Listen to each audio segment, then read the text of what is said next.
There you go. Right. So I'm very excited to have Bloom the Wilde with me.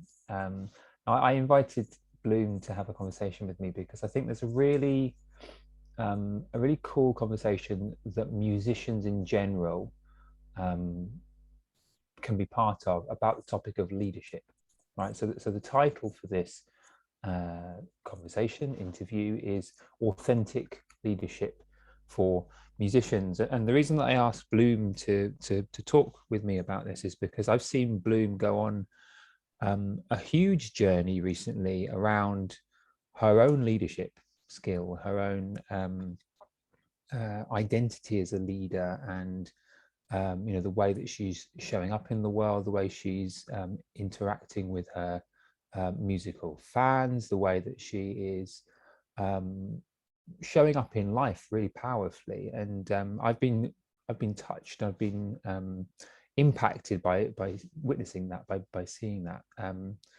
So I'd love to explore that today, and I think there'll be lots of valuable insights and valuable experiences that we'll be able to draw out and offer to people. So I'm really glad to have you here, Bloom. Welcome. Thank you for having me. So for people who don't know you, could you tell us a little bit about what you have been doing over the last few years? Give us a little potted history of who you are. Well,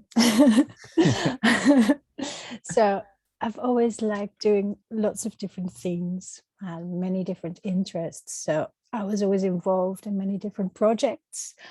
I was always doing music since even I can remember. And I also studied fine art. So within those, I've done lots of different things. And I was kind of looking for a place for all of this to come together.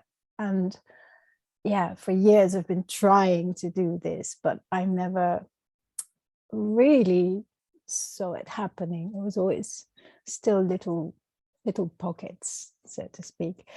I was involved in a band with my partner, Sam.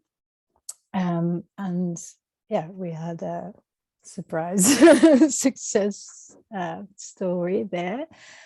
And by success story, tell us what that means. What do you mean by a surprise success story? Well, we were a really fun underground festival band, and then suddenly, well, it's 9 years ago now, but one of our songs became a #1 hit on the UK charts, which took us on a really surprising and amazing journey. But also, it was also difficult because after some unexpected success, there's pressure. You have to do it again, which was really hard because it was such a particular song, and the song itself was, an exercise in creative freedom and liberation. And to repeat it as such was very difficult. So we went like really high up, and then we came down, and then we found a new way of just doing our thing and really enjoying this. At the same time, I also worked on my solo project, because as I was trying to write songs for the other bands, a lot of new material came out, which was clearly coming from quite a different place, because Sam and the Womp is really, outward, very danceable and fun, and my own music is more like intimate contemplations about life and the universe. So they coexisted very happily. And actually we have the same drummer, and Sam is also in my band, but they're very different projects. So I've been doing those.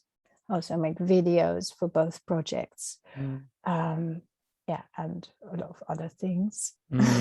Yeah, it's a wonderful mixture of things that you do, and I'm certain that there will be lots of people who will be able to relate to, aspects of your story. Like I feel like I can, because there's I know a lot of people who might consider themselves creatives, and because um, they're the ideas person, they're the person that sort of sees possibilities or alternatives.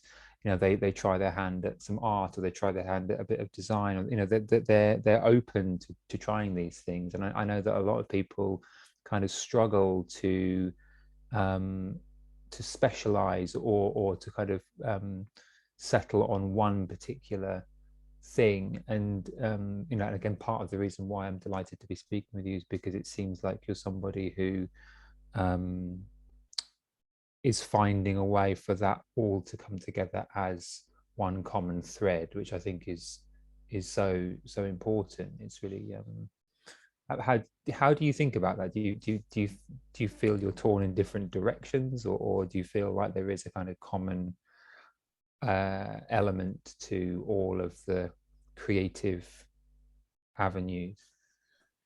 Yeah, I feel like whatever wants to be expressed, it's it's it's there, and it doesn't really matter which medium of arts I choose to do this. Something might want to be written down, some things might want to become a video or a painting or just a concept or a song. Very often it wants to be a song, but it all comes from the same source, so it doesn't really matter that much because it's all one thing. And I'm seeing more and more that what that thing is and what it is that wants to be expressed. Because in all of it, even though Sam and the Womp and my own project are completely different bands musically, it's still that uniting force that is in there.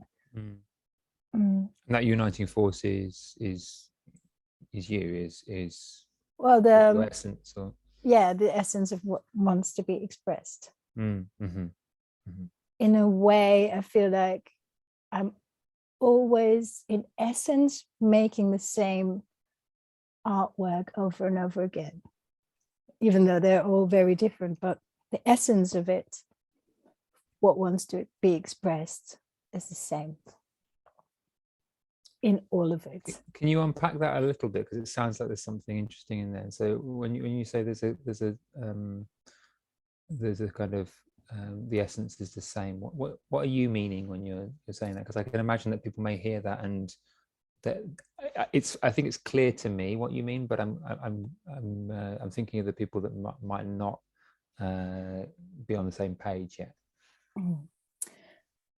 Well, I always felt like there were two versions of the self in a way. One is your human self that just goes about daily life, and yet there is a sort of, I always call it the universe self, like the part of you that knows that you are connected to everything, and it's a different type of consciousness. I think when we create, it's that part of us that does it. That's where it comes from. And it's always a message from that part of me, so that I remember, if that makes sense, that I am also that. And it tells it in different ways, but that, and that all of us are part of that one essence, that we all have that part, and that it's all connected, that we are all connected, that we all have this universe self. That. Yeah. No, that makes and there's no duality in there. That's the thing. In our human selves, we think, oh, we can do this or that, we can think this or that, but in that universe self, everything is whole. There is no separation, no duality. And that makes for a very, when you are playing music and it just, there's no thoughts, you are just being, and everything is right. That feeling. I think all musicians know that feeling. That's why we want to make music, because that's the best feeling in the world. I love that we're talking about this so early in the discussion, actually, because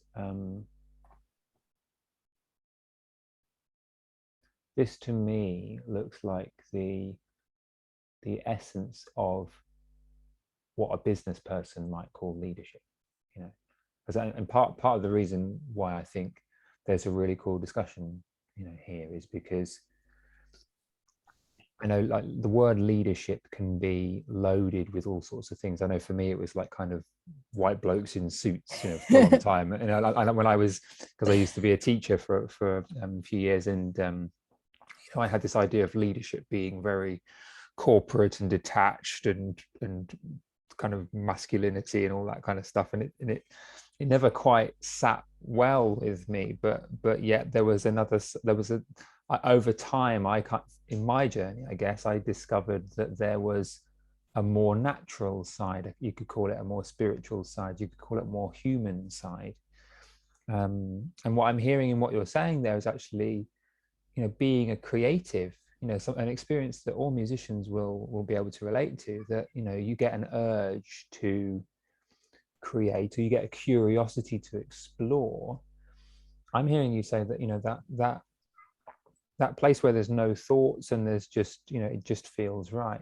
That's when you're kind of following that urge and seeing where it takes you, even if it's a bit edgy or it's new territory, but you're moving on to something which is new and like a kind of rebirth. So I see both of these domains, leadership and creativity, as actually the same process,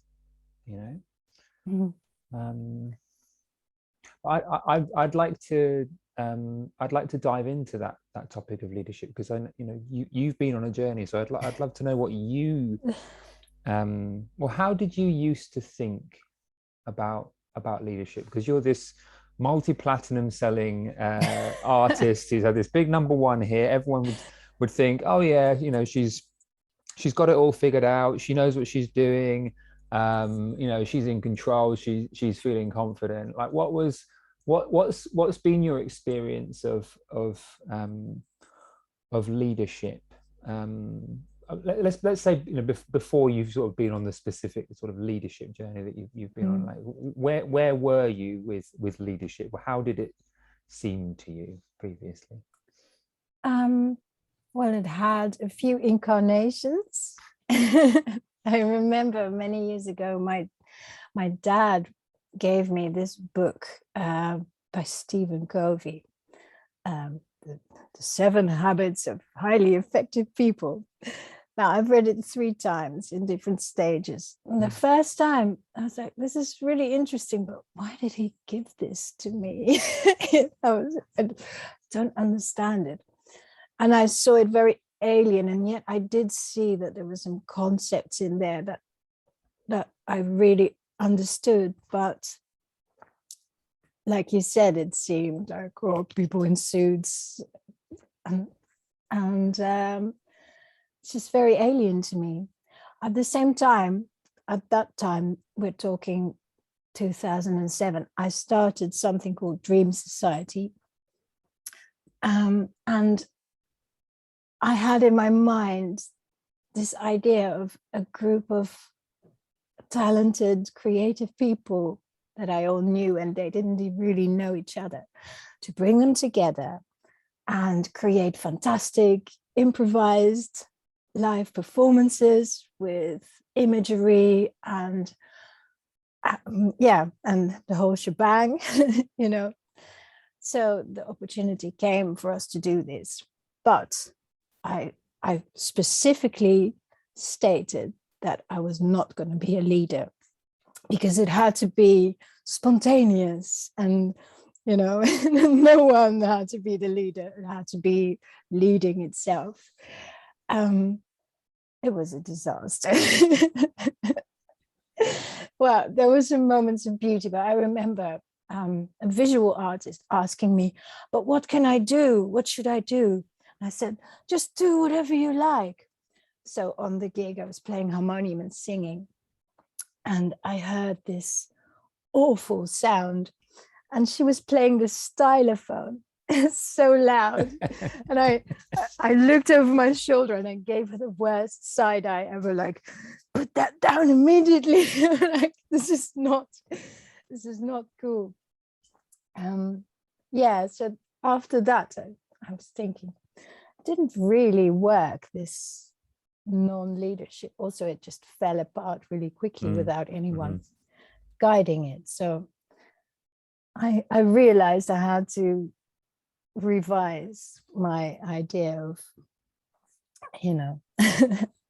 leadership. So when I started my own project, with Sam and the Womp, I am the sidekick. I've always felt like it's Sam and the Womp, so it's Sam is the leader. And even though I can be bossy, within that project, I am not. I have my autonomous space within it, which is very respected. So whatever I bring is what I bring. But with my own project, I wanted to really, take leadership. And I realized that I did that in a very gentle way, but I found the right people to work with, and it was very natural, and I liked it. But it was just a small band. I was leading the recordings as well, and lucky to work with people that just got that, without being like, oh, hey, I'm here and this is what we're going to do. I wasn't like that. I was, but I enjoyed that, that part of it, like leading a recording, having an idea, and then working with other people to make this happen. But at the same time, I also felt very insecure at times. And even in Sam and the Womp, I realized, in interviews, I never spoke, and I was like in the background. And it wasn't entirely because, I was just feeling insecure also. So I was like, I'm not going to do it. I'm going to be in the back seat here. Let me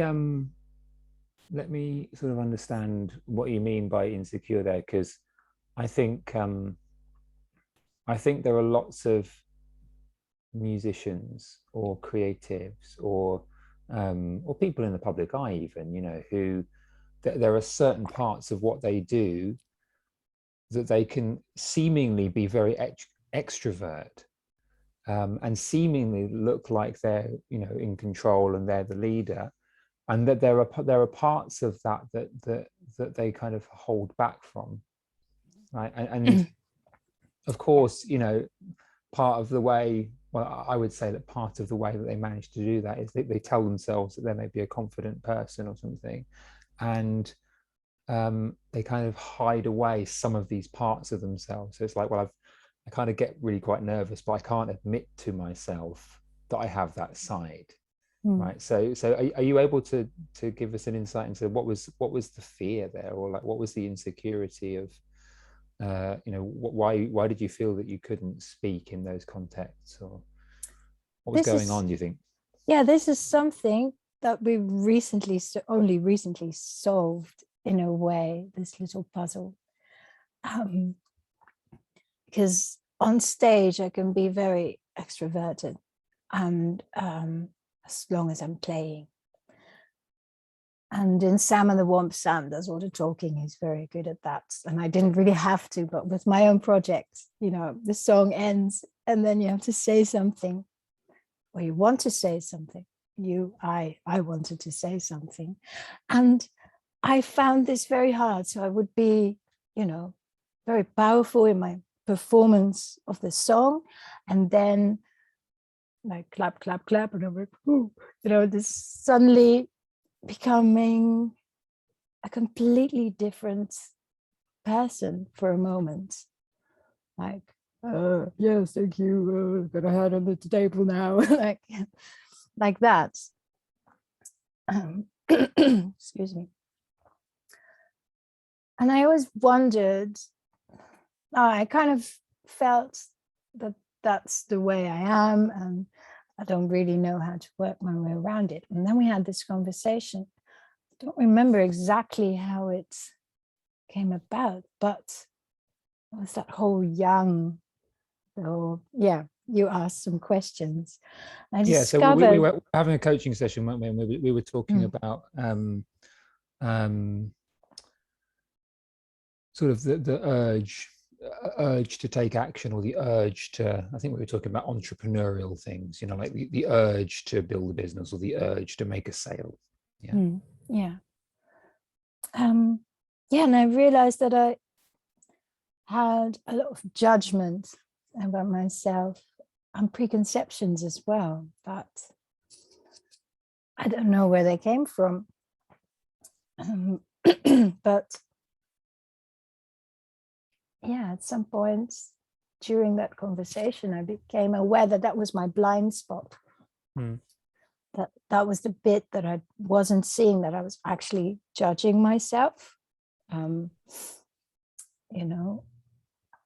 And that night I had a gig and I could speak. It wasn't forcibly, like, no, suddenly, but I just felt comfortable speaking, and not like I have to, but when I wanted to, I suddenly could.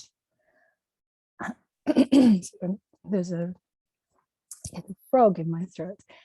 Yeah, and that was such a liberating sensation, to realize that these judgments and preconceptions about yourself, you can just let them go. Now, I don't know what the recipe for that is, because it just happened, just realizing it, seeing that it was just a judgment. I just made that go.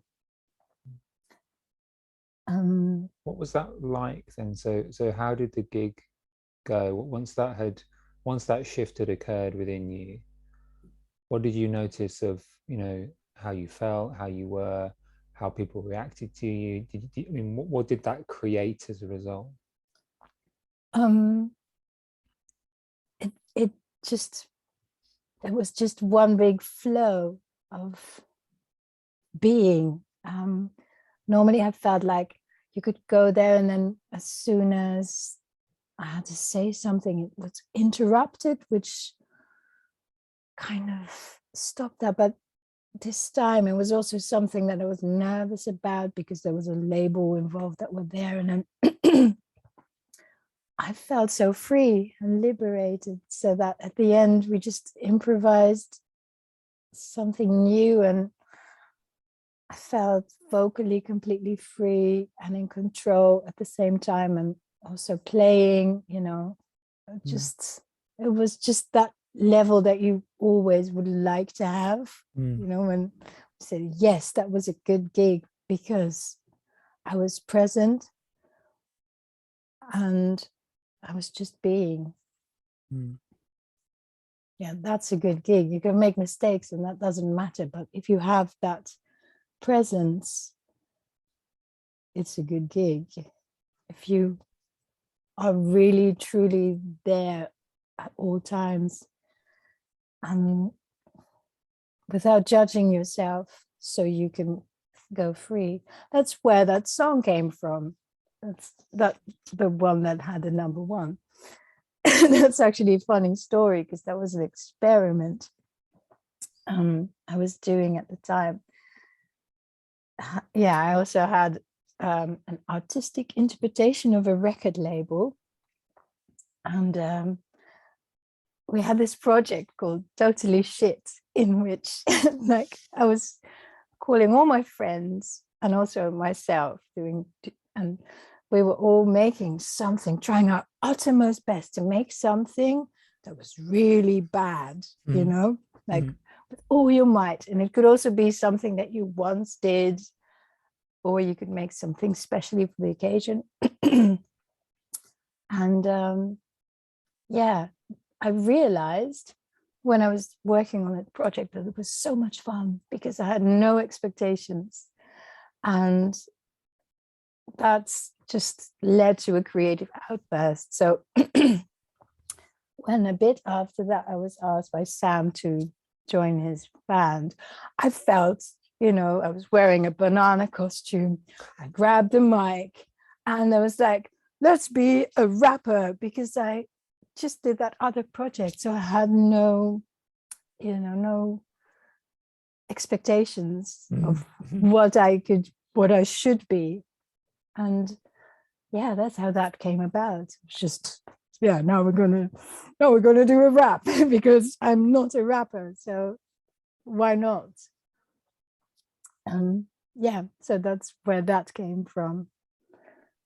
It reminds me of sorry to interrupt. It reminds me of something that's I think Timothy Galway talks about in The Inner Game of Tennis, about how when people are told to try and miss and try and get the lowest score possible, they free up, and it makes them a lot they play a lot better, because they're not worrying about the outcome in quite the same way. Yeah there's a fantastic sense of liberation in that, when you lose that judgment of yourself. Ironically, though, what happened after that hit, I obviously started to have extreme expectations of myself, putting lots of pressure, and then having the imposter syndrome, like, I am actually totally shit. I became very judgmental about myself because of that. Yeah. So yeah, but I feel I've managed to get rid of that again. So you've been on this journey with the song. You've discovered this kind of yang side to your yin, as it were, and that's kind of awakening within you. What else can you tell us about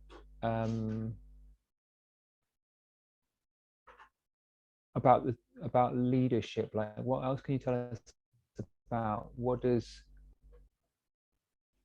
leadership mean to you, or what does what's looking real about leadership? Well, at the moment, I am actually bringing into practice in an increasingly expanding scale. So I told you I had this dream society. I've had it for a long time. That idea, and in the meantime, I collected people that for me belonged within the dream society.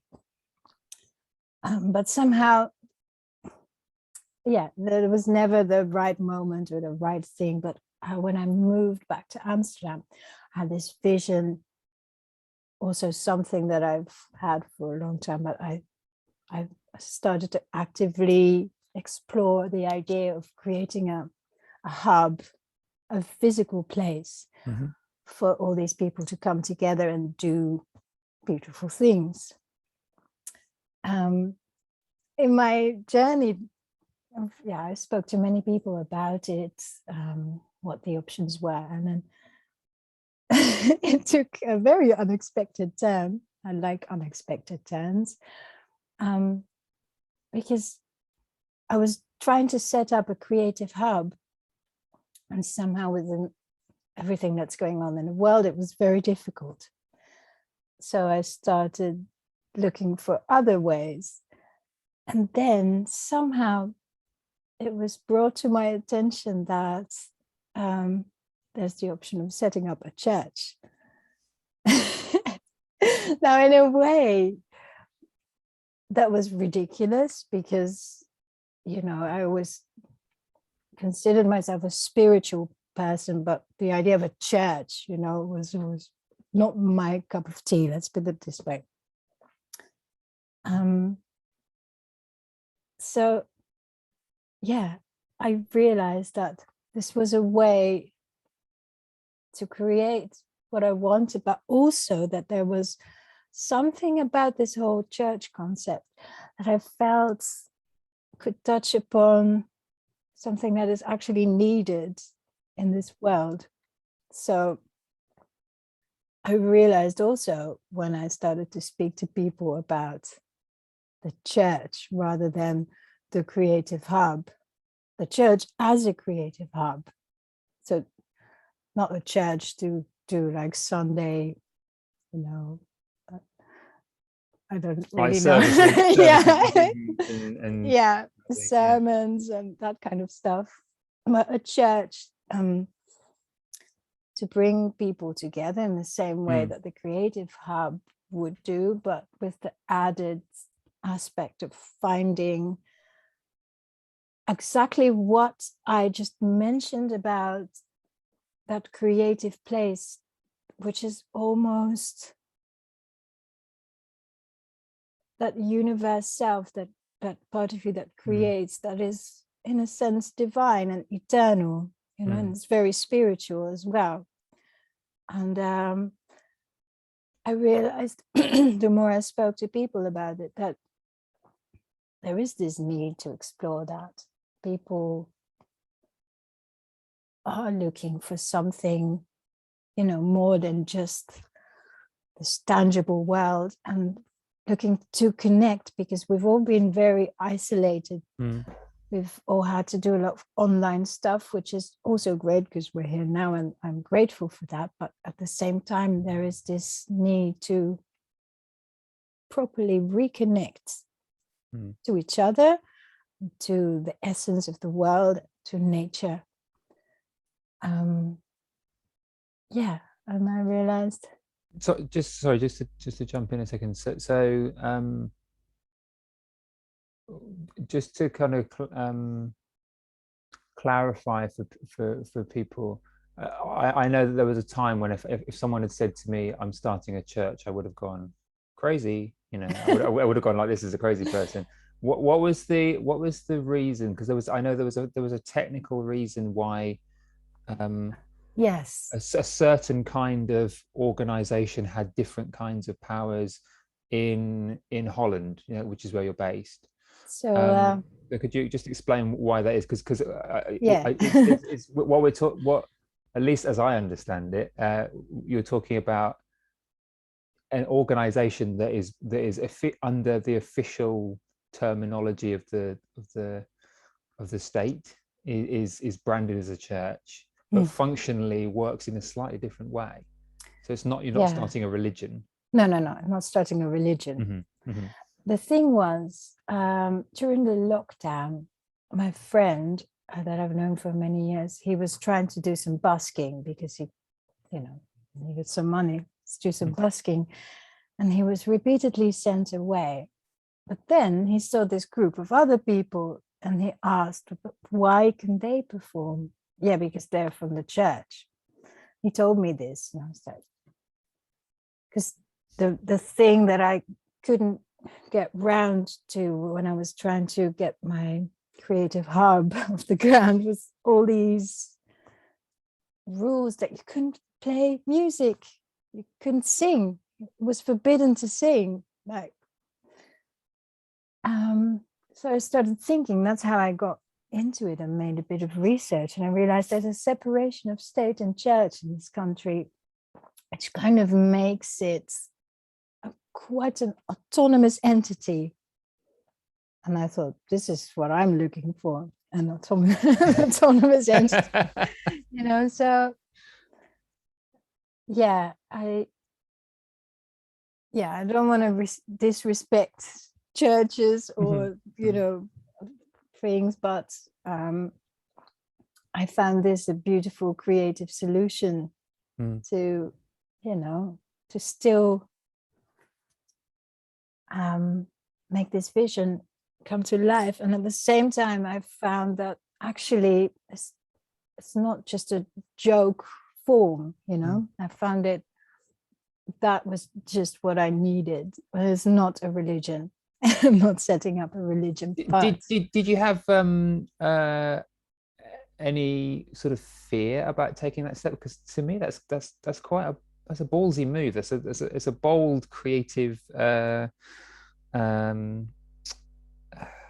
innovative move. That's how it strikes me anyway. Was it just, yeah, I'm going to do this, or was it kind of like, oh, that's, I'm going to have to start a church? Like how did you? No, it was purely like, oh, I'm going to start a church. Yeah, it was like, this is the one. This is where we're going. Right. Yeah. No, I had no fear with when something feels so right, then with all my being, I move towards it. Yeah. So now I am gathering the people to do this with, because this time it's becoming a real society. Yeah. And that's very exciting, because when it was just purely the arts, I was met with a lot of reluctance, and I struggled in that leadership because I didn't really know what I was pushing for. Had this idea, but it was not in focus yet. I didn't have the clear vision to bring it all together. And now, so from Dream Society, I see it like this. Dream Society, I've often thought like, it's supposed to be a society and it's just me. But I am the Dream Society, because within me I have all these people that I collected over the years that I think they are great. That's fantastic. They should meet. This should be all. I am the Dream Society, like a sort of database of wonderful people.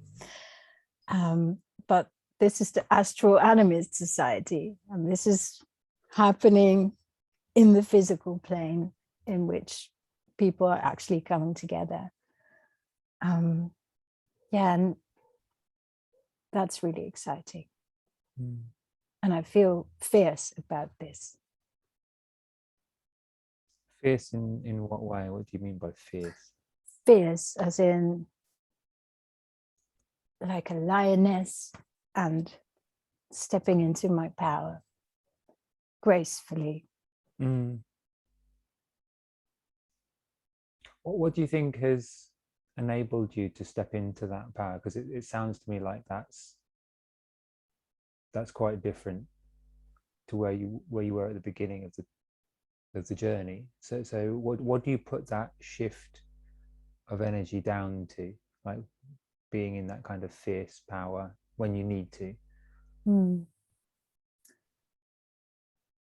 Well, it was a question that you had this question. Someone would put a gun to your head and said you had to make $2,000 in a week or something. What would you do? Which brought about something in me that was like, ooh, like this young energy came out, and I started to think very concretely.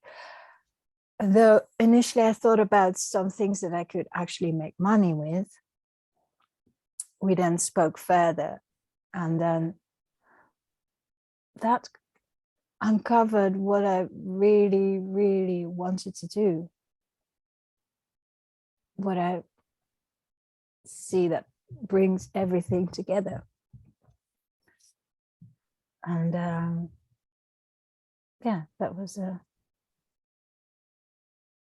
it's like when you're looking for your glasses, but they're already in your head. Where are they? It felt a bit like that. Oh yeah, it was there all this time and I didn't see it yet. That was the one thing. Yeah. I love that you're saying this, and I really think this is so applicable to so many people, because you know, I've always loved speaking with and being with and working with musicians and creatives, and when I was a teacher, young people. It's that same kind of sort of overflowing ideas and energy. And one of the things that I notice that happens is it's almost like because people like that kind of get that they're in love with the creative process and how many possibilities there are. You know, lots of people sort of seem to be a little hesitant to kind of really commit to one thing because they see so many possibilities that they're actually cutting off everything else and going, this is what I'm doing, or right, I'm going to build a business, or right, I'm going to focus on sales, or focus on filling up my diary with gigs. That there can be almost like a tendency for a lot of people to kind of live a bit of a monastic life, you know, like it's just I'm just a creative and I'm a free spirit, and it doesn't really mean I don't really need to commit to anything, and what happens will happen. And they obviously have this ability to get shit done, and to make and to finish and to commit, but there is often a gap. And what really excites me about what you're saying and what I've seen through our work together is that there's this beautiful kind of alchemy of the yin and the yang, you know, the extreme sort of all possibilities really embraced by the creative side of the mind, if you want to call it that, and then the other side, which is order, structure, commitment, completion, sequence, you know, writing a list of people you need to speak to, all the stuff that really builds a huge infrastructure that then creates this vision that you have. Is that how you think about it, or like, do you have anything to sort of add on that? Like, how do you think about that? Well, that first version, that felt very much like me only a few weeks ago. Like, but at the same time, because I was very much, that was exactly me, what you just described. Like, yeah, possibilities, whatever the universe brings, like this openness, which is good, but at the same time, this sense of dissatisfaction, because I also had this really powerful realization, which changed a lot for me. I always felt like I had an agreement with the universe about, I'm not going to worry about money, and that makes sure that everything is always okay. And yeah, some other things, like I will be grateful for what I receive. And I realized that, wait a minute, agreement with the universe? I am the universe. I can change this agreement. I don't have to be so passive in that, like that I have to wait whatever comes my way, you know. I am the universe, so I'm going to create what comes my way. And it was that realization that, yeah, that changed from just this floaty creature that you just described to how are we going to make this happen, right? Like, I know that I can make it happen because I've done it for, practical things. When I moved to London, I just did it. Bam. When I moved to Amsterdam, I did it. These are not small things. And yet, when they need to be done, I have this energy to do it. So why not apply this to my creativity and art? Mm. Yeah. So that's Yeah, nice, really nice. And so it's fair to say that's a relatively recent, change within you. What have you noticed? I mean, on a sort of day-to-day basis, since you sort of, it sounds like there's more of an integration, between different sides of your energy. Like so, what have you noticed coming about as a result of that kind of integration, or kind of coming together of those two different sides of your personality? I'm having a lot of meetings with people. Before, I would have moments that I would feel like meeting people. I was very inconsistent in my showing up to my own things. Not that I wouldn't show up to a gig or to a meeting with people, but I didn't actively pursue that. I felt Well, you're making invitations to people. Yeah, I'm approaching people, which I always found really difficult because of this whole, it was the same side of me that didn't dare to speak on stage. Like, oh no, a phone, no, I'm calling a number that I don't know who this is.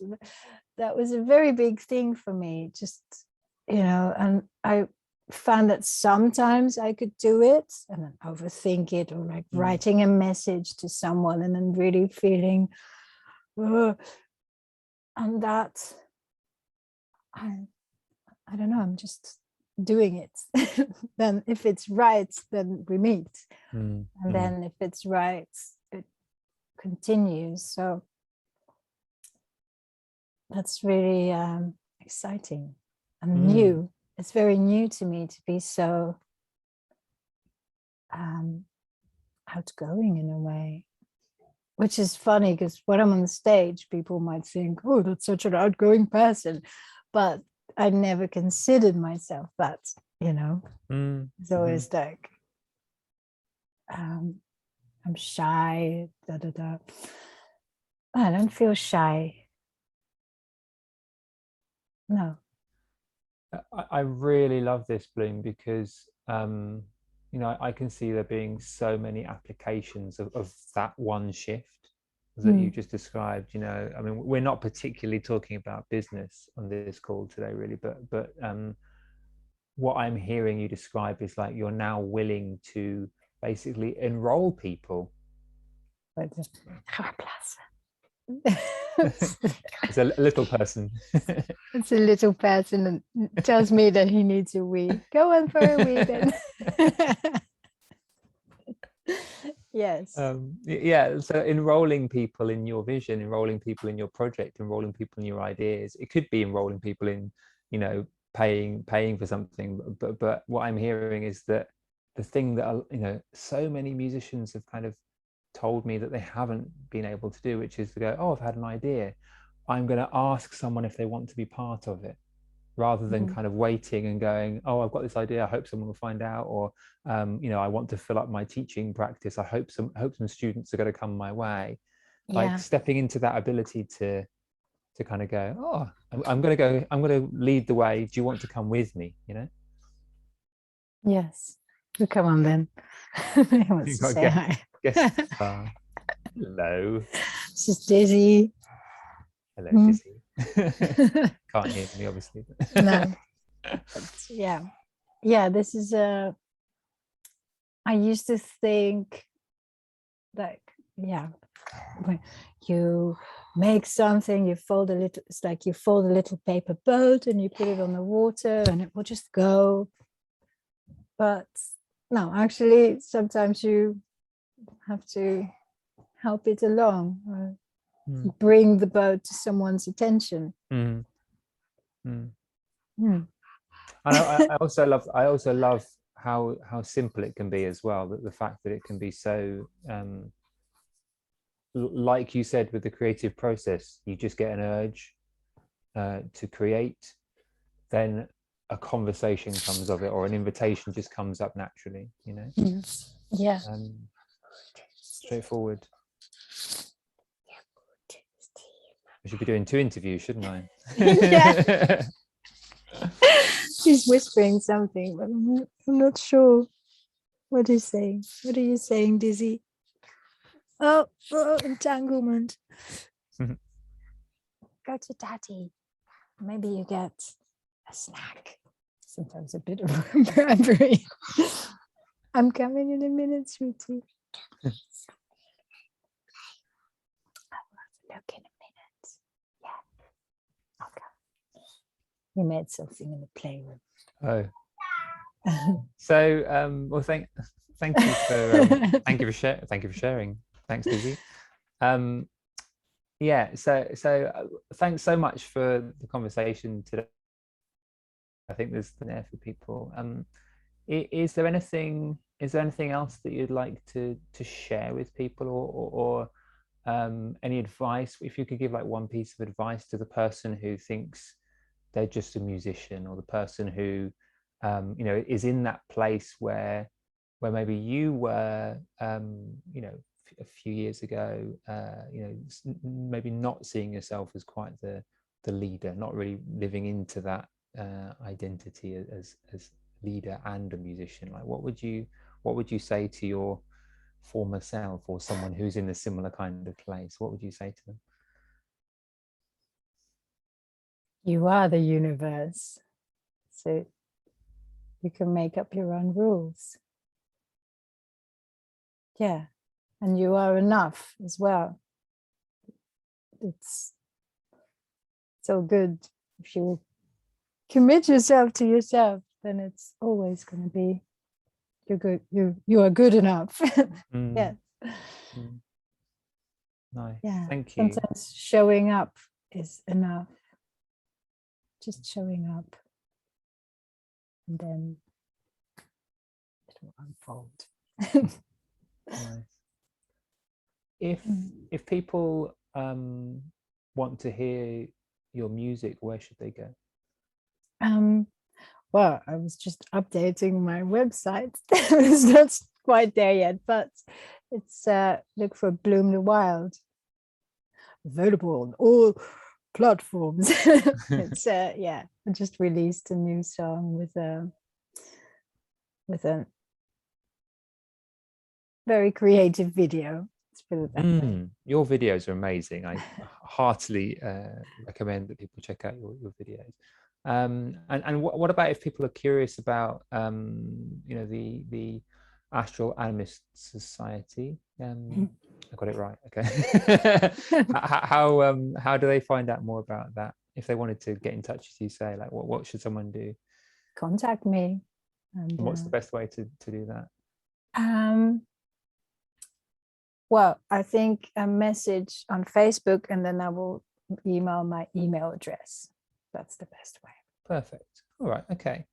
Well, thank you so much. I think this has been, like I said a few times, like, I think it's been such an important conversation that I think that more musicians need to be kind of embracing their inner leader. So it's been a real pleasure to be a small part of your journey, and to be hearing your experience as you sort of relive it on the call today. So Bloom, thanks so much. It's you're an inspiration to me, and I'm sure you will be to a lot of other people. So thanks for your time today. I really appreciate it. Thank you so much. Thank you. Pleasure. Okay.